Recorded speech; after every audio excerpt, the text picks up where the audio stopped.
Today, we are coming in from España, all the way in beautiful, sunny Spain, where we have Mr. Chris Taylor. Hola, Chris. How are you? Hola, Tanya. I'm well, thanks. How are you? Great. Thank you. So Chris Taylor is the founder of Actionable Books, an incredible platform where people and organizations can come to hear some of the most brilliant minds today in the form of workshops, online book summaries, and even author expert interviews. So Chris, I love perusing on your website. I think just this morning I was listening to your interview with Mr. Robin Sharma. I mean, incredible having to sit down with some of those fantastic business minds from all around the world. So we're so glad to have you here, and especially joining us from sunny Spain. Well, thank you very much. Thanks for having me. I was excited about this because You do. You know, you're talking about creating community and plugging into people who share your same sense of enthusiasm and personal growth and really just wanted to be a more awesome person. And you have sat down with some of those people. I mean, Seth Godin, Robin Sharma, Sally Hogshead, Susan Cain. I mean, just to name a few of the people who kind of sat right beside you and you had a conversation with them.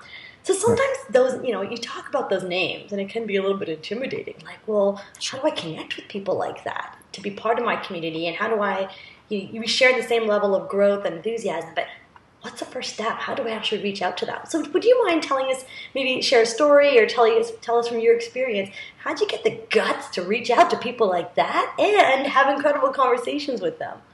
Sure. Yeah, absolutely. So I'll give you a little bit of the backstory that led to Seth Godin, who was really my first on-camera interview conversation. And so back in 2006, I went on this personal mission of reading a business book a week for a year. Okay. And the idea was not just to read the books, but to actually take one idea from each book, just one. And some of these books have hundreds of great ideas, but just one idea, and to actually put it into practice. So it was really this idea of turning theory into action as it pertained to moving my life forward. Awesome. And so I started this in 2006, and and that's actually how Actionable Books got started too, but that's sort of a side story. I did this for over 2 years. And over the course of those 2 years, I found Seth's books. I thought it was pronounced Godin when I first met him. And I started reading all of his books, and I loved his books. And so one of the things that I found from an accountability standpoint was I needed to write these summaries that you alluded to earlier. We have these free summaries on the site. That to me was an accountability tool to hold me on track with actually putting something to practice, thinking through how I was going to apply something from these books. And so I had gotten in the habit of writing over 100 summaries of these books that I had been reading, 12 of which had been Seth's books. And every time I'd written a summary, I'd emailed it to him. I emailed it to all the authors as I put them online. And, Seth's a fairly busy guy. And so usually the response that I get would be a thanks, great work, sort of one line. Those are 3 different emails, right? Like one-liners each time, one word. And I finished up his last book at the time just before Linchpin was launched. And so Linchpin wasn't out yet, and I'd finished all of his books to date.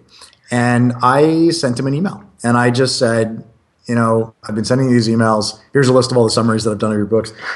I love what you have to say in your books. I finished all your books. I'd love to know what's going on in your head since then.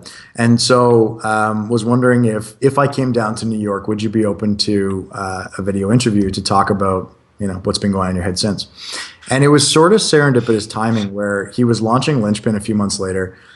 He had made the decision, as he does, to not do a traditional PR campaign, but instead to do sort of a grassroots PR campaign with people who had low traffic sites like mine, where he would do these interviews. And so it was he's a pretty private guy, and so the timing was right, was part of it. But the other part was that I asked, and I provided value before. I made it very easy for him where I would come to him. He wouldn't need, to travel or even, nothing. It was just, he would just have to be there at his office. Right. And so that really, I think, the combination of those three factors, luck, the fact that I asked, and the fact that I had an obvious enthusiasm for his content and really cared about what he was writing about, and the fact that I came to him, all played a role in him saying yes. Um, and so when I fell off my chair after I got the email back from him saying yes, It was longer than 2 lines. Oh my God. yeah. Yes, come. But it was probably like yes, talk to Ashita, who was his assistant at the time.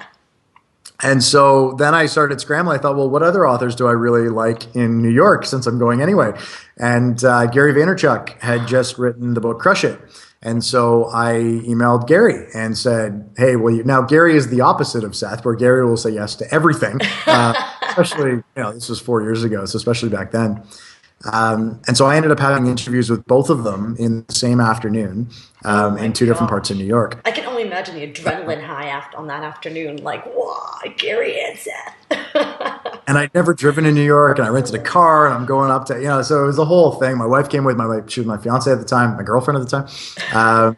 And so, it opened some doors in the sense that I was able to, from then on, point to the interview that I did with Seth when I was talking to other authors saying, would you like to meet? But I think regardless of that, the people that are passionate about their subject matter are passionate about talking to people that are passionate about their subject matter. Yeah. And so if you have a genuine interest in what they do, whoever they are, I'd encourage people just to, reach out. And it's not guaranteed. And I've had people not reply at all. And I've had people, say, yeah, I'd love to, but talk to me in 3 years when my schedule frees up, sort of thing. And I would say that's fine. I'm not Barbara Walter, so I'm not at that stage where, they need to be on my little series. But I think, another piece to it is that I connected with Sally Hogshead 3.5 years ago. Fascinate hadn't even come out yet. And it was, so she was sort of an unknown in the business book world. And it's been fabulous to connect with. I think, again, it's that curiosity piece, removing judgment and not saying, well, that person's not worthy of my time, or whatever. It's just connecting with people that share common interests. And in my experience, whether it pays off the next day or 5 years later, it pays off. Oh, I love that. So it's like really authentic connection, showing value right from day one. Like, I love the fact that you sent Seth all your book summaries. You're like, listen, your books have impacted me. Here's my key learnings. I'm sending it to you. So it's like building that relationship over time, fostering it. And then just being courageous enough to ask. And it sounds like that first interview and, that trip to New York, which catapulted into, hey, I'm there. Who else can I talk to? Let me have a glass of wine with Gary. I'm hoping you had a glass of wine, by the way. I had several glasses of wine with Gary. Good. Let's have a glass of wine with Gary. And then it catapulted to say, like, well, who else do I want to connect with? Just knowing that it is possible. So it sounds like there was a lot of momentum. And that momentum, what sparked it was that courage to ask, just to put yourself out there and make that bold request. Yeah, and from a rational standpoint, when it's late at night and it's dark and it's scary, it's just saying, what's the worst that can happen? And I know it's kind of cliche, but it's, if I send an email, what's the worst that happens? They don't write me back. There's no, I remember the first email that I got from David Allen, the Getting Things Done author, and it was like it said "good stuff!" ! And it was the first time I'd heard an email back from any author. I was just like ecstatic. I framed it. I put it on my wall. Right, this email words. Because it's kind of exciting, I think, part of it too is that I've always been in the mindset that the work that I'm doing right now is something that I will be engaged in some capacity for indefinitely, right? And so part of it is that too, not the feeling of, or to have the feeling of non-urgency on these things where I feel like I'm comfortable asking if they say no, I'm going to come back 3 years later and ask them again because I'm still going to be involved in this in some capacity, right? Okay. I think if you're doing something fly by night or you're kind of dabbling, then it's a different ask. It's different conversations to have. It's still a good conversation to have, but maybe it's not with the top people in their field. Maybe it's with someone who's been doing it for 10 years and you can ask them for insight into the industry, the good, the bad, and the ugly, and get a better sense of what it's really about, what this thing is that you're jumping into. Okay, cool. So it's like, you're in it for the long haul And it's, if you get a no tomorrow, maybe it means it could be a yes, a year from now. So keep trying, keep going, Yeah. Yeah. perseverance. Cool.